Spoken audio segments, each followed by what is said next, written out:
welcome. This is Padma from Moving Archetypes. In this video, we are going to explore the archetypal narrative of the hero's journey and how, when we consider it purely from an archetypal dimension, it might mean something different to how we consider this in our mainstream narratives. But before we proceed, please don't forget to like, subscribe, and share your comments. And if you enjoy this video, do share it with others who may also find the content relevant. This video has been inspired by something that happened in one of my individual programs this week. As I was practicing or working with one of the women in the program, she shared with me the teaching that emerged from her practice for the week. And this is what she said. You are the hero of your own life. Your job is not to save the world. You are the hero of your own life. Your job is not to save the world. This was a very potent teaching, very timely, not just for herself in her life, but also for me in terms of what I was experiencing this past few days and couple of weeks. And that is how it is always in this archetypal invocations, that the insights and teachings that emerge are not just relevant to the person, but also to everybody who are in their space and invoking or co-creating that expression along with them. These past few weeks, I have been, like so many people, been troubled by what is going on in the world around me, the many almost dystopian events that are happening, the ways in which people are narrating or forming ideologies about these events, and the many seems to be intractable conflicts and positions that seem to fragment and divide people. So I have been feeling somewhat helpless and powerless and paralyzed, and the sense of what can I do, how can I contribute, what can I do, how can I express and behave in a way that could make any difference, or even to live in a way that seems authentic in this sort of noise and chaos all around me. And this, of course, is not unique to me. I have heard these same feelings from several people in my group programs, and also in this particular instance from this woman in the individual program. And so when we consider the archetypal significance of this teaching, you are the hero of your own life. Your job is not to save the world. It is worthy of careful consideration, because if we approach it in a very simplistic way, it can seem like an escapist and a self-indulgent intelligence or self-indulgent position, which it is anything but that is only revealed when we are able to position this teaching in an archetypal domain. So in order to do this, I'm going to share with you a framework that I heard recently when I was listening to a philosophical podcast by the philosopher Hilary Lawson, where he was talking about the sense of world and reality. And he said, and I hope I am understanding him correctly, but what I got from it is the way he was speaking about the world is that which we create with our narratives, with language. That is the world. And then there is this reality, which in my sense is the primordial reality, is the reality that is not created by language, that cannot be brought into language, that primordial elemental movements of cataclysmic dissolution coming into being, life and death, and everything in between, that is of a very ancient and primordial movement that it's not human created and often is not encapsulated in human descriptions and human narratives. So when we consider the world, the reality, which in an archetypal sense is primordial, that is the archetypal domain. So this hero's narrative, or the heroic journey, or the hero's journey, is very much an archetypal narrative. And in this archetypal movement, the very simple version of it is the story of someone who leaves this world behind, leaves the known, narrated, languaged reality, described reality behind, and must venture into the unknowable, the mysterious, and therefore the dangerous, because something that we do not know and which we haven't conquered by the narrative is perforce dangerous. So this person has to go into this realm of mystery, of unknowable, where they may meet these creatures that have nothing to do with this narrated reality. So they can be these dragons, or these creatures that cannot be described by anything that we already know.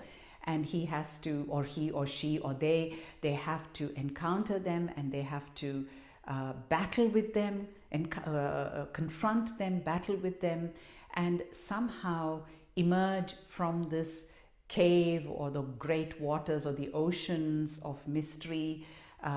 Somehow have to emerge triumphant from having gained or having experienced something that opens them up to hitherto unknown and unencountered mysteries or realities. And somehow they then have to return to the world having succeeded in this encounter. So this is this heroic journey. And of course we have so many myths and epics and stories in almost every traditional culture that has some version or the other of this kind of heroic journey.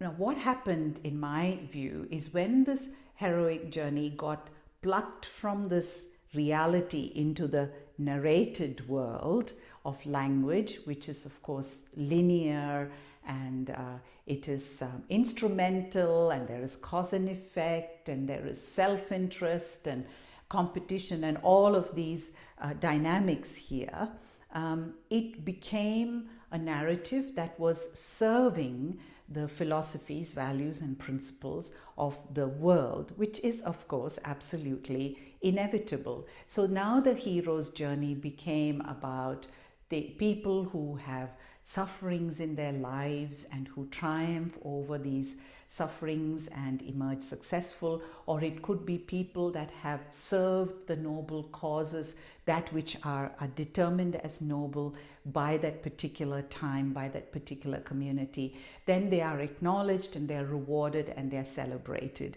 for this success, or for achieving or for conquering all these barriers and sufferings. And this heroic journey, of course, is very context dependent, because somebody who is a hero at one point in history may actually be a villain at another point, simply because our values have changed, or those philosophies have changed, or what we consider to be worthwhile causes have changed. And so it very much is context dependent. It depends on what's in vogue, or it depends on what's the zeitgeist of the times, that there is what is considered to be heroic, therefore depends on the particular context. So when we now come to the archetypal hero's journey, here it is about the exploration of one's own consciousness. It is about descending into one's own primordiality. It is about self-enquiry, being the hero of one's own life. And what is that life? In a primordial sense, or in an archetypal sense, a life that is most aligned and most harmonious to reality is that which is aligned to that reality, that which participates in that reality, and that which contributes to that reality, not necessarily only to this narrated world, which is narrated and made meaning of and described by language, but to that larger movement of reality, which includes everything that is unknowable. Another way of thinking about this, and I find this a really beautiful way, which again, I must say, is coming from the philosopher Hilary Lawson, is the notion of closure. So he speaks about language as something that offers closure to us. Language defines, it categorizes, it fixes, it stabilizes. That is why language is so important for us, because we want the world to be understandable. We want the world to be defined and categorized and arranged and managed so that we can predict, we can control, and we have a sense of what to expect. Now, all of this does not apply in a primordial reality where it is constantly changing, it is unpredictable. There can be cataclysmic events. There are endings, that the endings are inevitable, that death is inevitable and death is unpredictable. So this reality, which is much more mysterious and elemental, and it has got this long arc because it goes into these ideas of geological deep time. This is a movement that is so ancient that it is billions of years old. It has been there. It is the movement from which even form and manifestation and everything emerges. So you can imagine this ancientness of something that is primordial. So here in this domain of reality, what is about the world has no value here as lenses upon which to encounter this reality.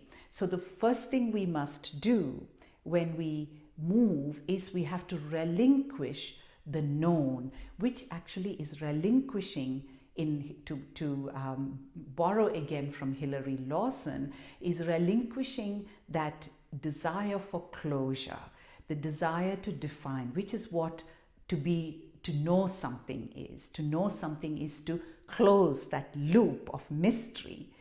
And so we have to relinquish that when we come into our inquiry into the primordial. Indeed, for an archetypal tradition, relinquishing the known, that desire for closure, is the doorway to entering this mystery. Therefore, the hero must come out of this world of the known and have the ferocity and the courage to say, I don't know, I have no idea what I am about to encounter. It is going to be something that is unimaginable, that I could not have ever imagined possible, that this reality was going to have nothing to do with what I have already known, what I might have been prepared for in this world. And that is, of course, terrifying and fearful. And who can encounter this terror and fear, which is inevitable? We cannot say we must relinquish terror and fear, because that is not going to be possible. The minute we say, I don't know, and then we say, well, not only that I don't know, but actually I will never know this, that it is never going to come into the realm of what I can analyze and describe and conquer with language. That indeed what I'm actually allowing is that there is a huge part of reality that simply doesn't come into the closure-oriented narratives of the world. Now, that position inevitably is terrifying. And so who is able to set out on this hero's journey, to stand at the door of the primordial cave or the ocean and say, I'm ready to undertake this journey? It must be someone who is courageous, who is a warrior. And so there is this warrior archetype, the hero that is the warrior, that is in Sanskrit is called Veera, which is again the warrior, someone who has that temperament, that is ferocious, that is courageous, that is determined, that is prepared to encounter dangers that may even cost them their life. So inherent in the warrior is also this notion of sacrifice. Sacrifice even our own life. But this is not a sacrifice of our life for something external to us, not a cause that is external, not an ideology or something that has been proposed by somebody else, but this is for the cause of our own primordiality, of inquiring into our primordiality and our authenticity. By the way, I am not saying that whatever the world has proposed as causes or valued narratives are unimportant, because this is not comparative. This is about the world and the primordial reality, because when we look at things from the primordial reality, it is not a choice of one or the other, but it is the world and. So I often say the word "and" is the most important word in an archetypal tradition, because it is about everythingness. It is possible to be in both these domains in equal measure. And when we are in those domains, you will see, or we will experience, that this narrated reality, how we approach the narrated reality, becomes completely different. So in other words, the movement is initially to leave the world and become this warrior, this heroic warrior who is ready to sacrifice, who has that temperament, the ferocity, the courage, the strength, and the skill or the technology. So a warrior is someone who has a certain skill and technology. So in many of these archetypal traditions, this was that ritual, ceremony, which was dance or even martial arts in some traditions. The role of martial arts, the role of dance is to be that technology of enquiry. So it's the language of the world does not serve this enquiry, but it has its own language, which was the archetypal languages of dance, that is ceremonial, ritual, and of course archetypal. It's not dance as we do usually in the world, however beautiful that is. This is a completely other kind of language of dance. There are many different languages of dance. The nature of the poetic, the nature of creativity, the nature of imagination, the nature of expression, the nature of dance, everything is different in this archetypal domain, even though we have to use the same words. But it's so important to attend to the technology itself, because the dance here is about itself, and therefore we find what is poetry, what is an archetype, what is consciousness, what is reality, and everything through the technology itself. We find out about the nature of this primordial consciousness, because otherwise we will go into the same old ways of narrating and languaging something which cannot really be captured by language. So here is this warrior who is brave, who is courageous, who's ferocious, who's strong, and who is armed with this technology.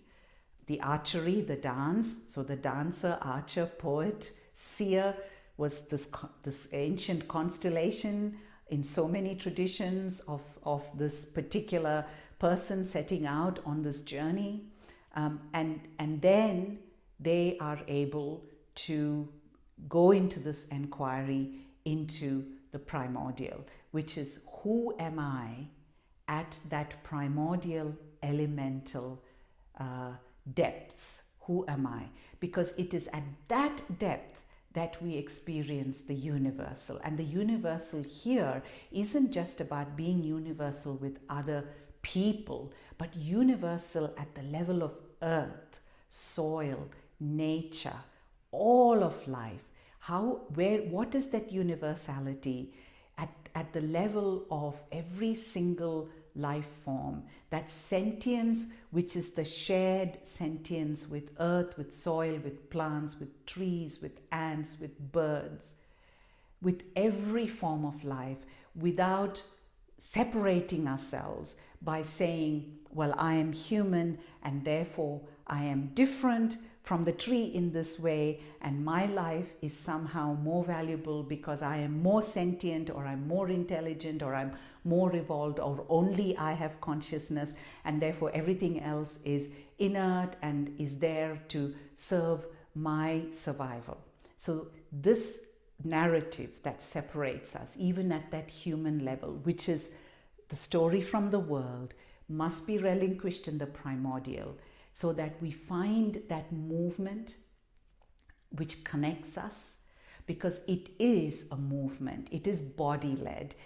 It cannot be led by the lenses of the mind, again, which is language and narrative, but it is the movement which is body-led, like dance, which allows us to find that expression, which can allow us to experience that connection. And the necessity of direct experience is very central to the primordial domain. It is called anubhava in Sanskrit, which means direct experience. So the intelligence here is a direct body-led experience that brings to us an intelligence at the sensation level of what is this universality? What is the taste of this connection? It's visceral. What is this? How does this experience unfold in the body? What is the sensation of this experience? And when we then come into the world, like the hero that returns to the world, with this experience, this encounter with a world, a domain, a consciousness that was totally unavailable in this narrative of the world, when that hero returns, then they have something of that to offer. And how is it offered? It is offered through their action and expression of that intelligence. It is offered through how they are, what are they in their beings, what are they doing, through their creative, poetic expressions in the world. Is that experience is offered for others when they are open to it, when they are looking for it, when they are prepared to taste and glimpse. And perhaps it may then bring others, invite others into their own self-inquiry, into their own hero's journey, because we all have to undertake that journey ourselves. We all have to be the hero in our own lives. We can't rely on someone else to do that journey and bring us back the information which we can simply consume, because it doesn't work like that. It must be through that direct experience. All the person can do is to bring us a glimpse through their action and expression, through their being. They can bring a glimpse of that, so that it can perhaps, if we are open to it, it can be that call of the primordial, something that awakens that longing in us, that remembrance. It brings back that remembrance of our own primordiality, and it may bring us that tantalizing invitation to undertake this journey ourselves. Let me share this with an experience from my own life. I was very fortunate when I was young to study with a teacher who came from a very long dance lineage, where dance was more or less practiced in this traditional archetypal way as part of temple rituals. It's not that he spoke about dance in this way. We didn't have talks where he tried to tell us about how the dance is archetypal or how it is about the primordial. In fact, he never spoke about the dance at all. But there was something in the way in which the dance expressed in his body through his consciousness, in the way that he held the dance and in the way that he shared the dance, that ignited this intelligence in me. It may have been because I was one of the more young ones around him, that maybe I had less filters, that there was something about being that young, because I do think that sometimes when you're young, you have less filters for the primordial than as we grow older and we accumulate more and more narratives and philosophies and ideologies. But something at that time really landed in me. But it has taken me the rest of my life to unravel what that may have been, because my own life took the expected trajectory of dance. So I became a professional dancer. I worked and lived all over the world where I had dance companies, and I created works for dance festivals. I taught, I had dance schools. I had taught dancing to hundreds of people all over the world, many of whom are professional dancers today. Most of my colleagues today are incredibly talented and creative professional dancers. But for me, somewhere along in my life, I began to realize that in what I was doing, in the ways in which I was able to do what I was to do, there was something that was missing. There was something that I experienced. There was something that I perceived, glimpsed, tasted in that transmission from my teacher to me that was missing for me in the way in which I was able to express and offer this dance in the world. That began my exploration about 20 years or so ago into what is this dimension that I was missing when I was offering dance in the available narratives of the world. And this has been my journey. It has been my hero's journey into my own consciousness, the self-inquiry, and figuring out or sensing how dance as an archetypal expression, as an intelligence of the primordial, is the technology of self-inquiry into the primordial, which is the same thing, really. The inquiry into the primordial and self-inquiry is the same thing, and how dance is that inquiry. It all began with that tasting of my teacher's beingness, my teacher's expression of the dance itself. It came from that direct experiencing of the dance. By embodying that dance, somehow I was able to taste, glimpse how dance could be that intelligence of the primordial, even though it took me the rest of my life to find even these words for it, to find even a way of offering it, or find a way of even signaling that as words and as language, and of then reclaiming some of that archetypal primordial domain of dance and repositioning dance as an expression of that primordial archetypal domain. I'm not saying that dance as a performance or as a profession, as a performance-oriented expression, or as an expression of entertainment is not valuable. For me, any dance is better than no dance.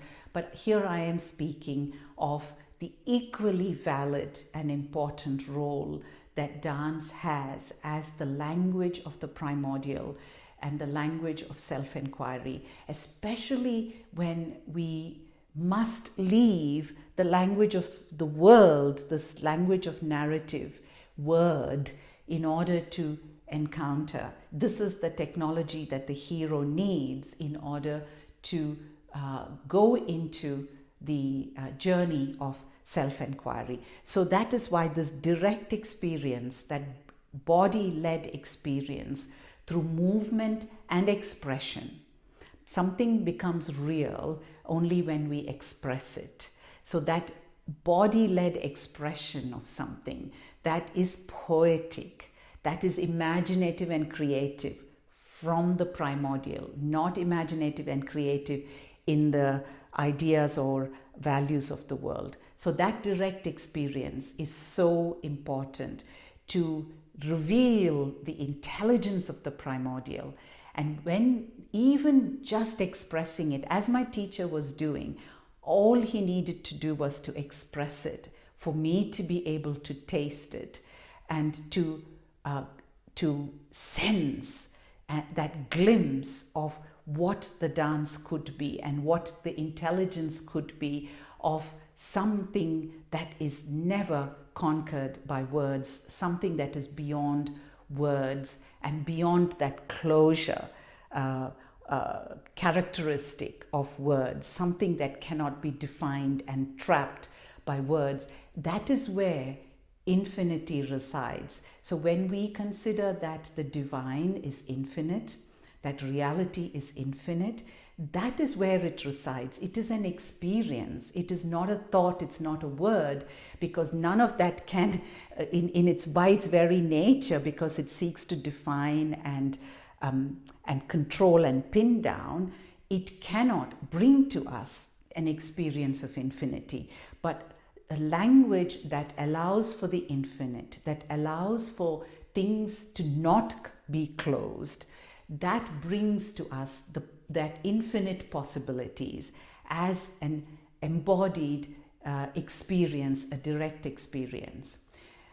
I think it was Thomas More, the scholar, the archetypal scholar, who once said that we are multidimensional beings, that we actually have millions or innumerable archetypes in our own consciousness. And that is why there are so many archetypes or deities. There is this multiplicity in many traditional cultures of an infinite number of archetypes and deities, because that signals the infinitude of our own consciousness.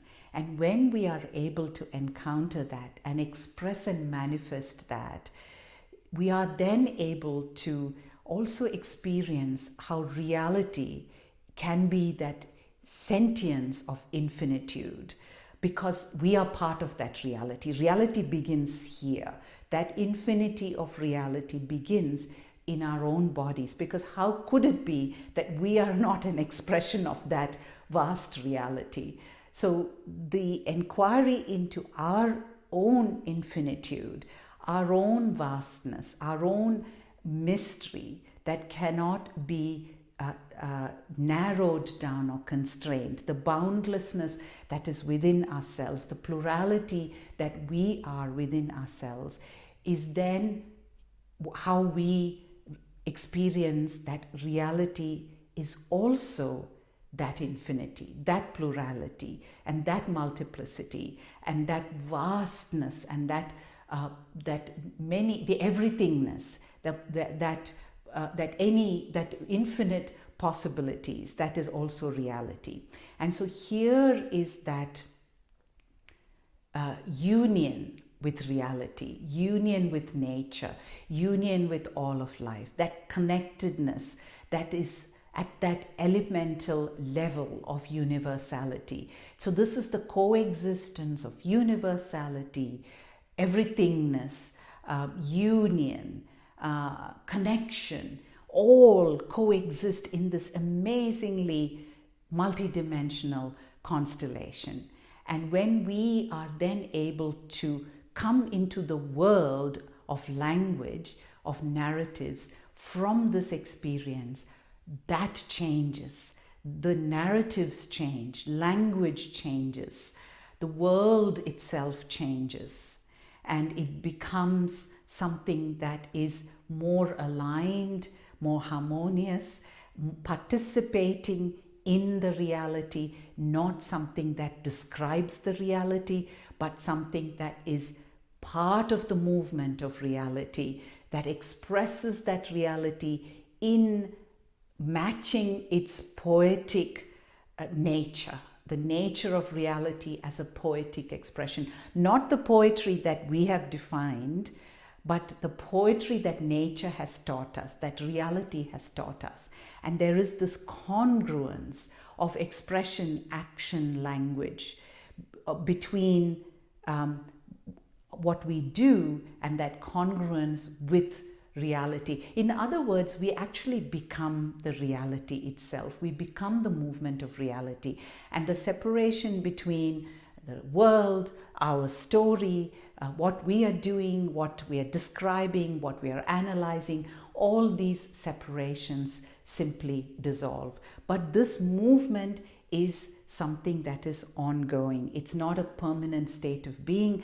That is why archetypal traditions were ritual invocations, because we must always, the hero has to return, go through this encounter, come back, but then it is the return is always necessary. It's not that the hero has just to do this and then that's it.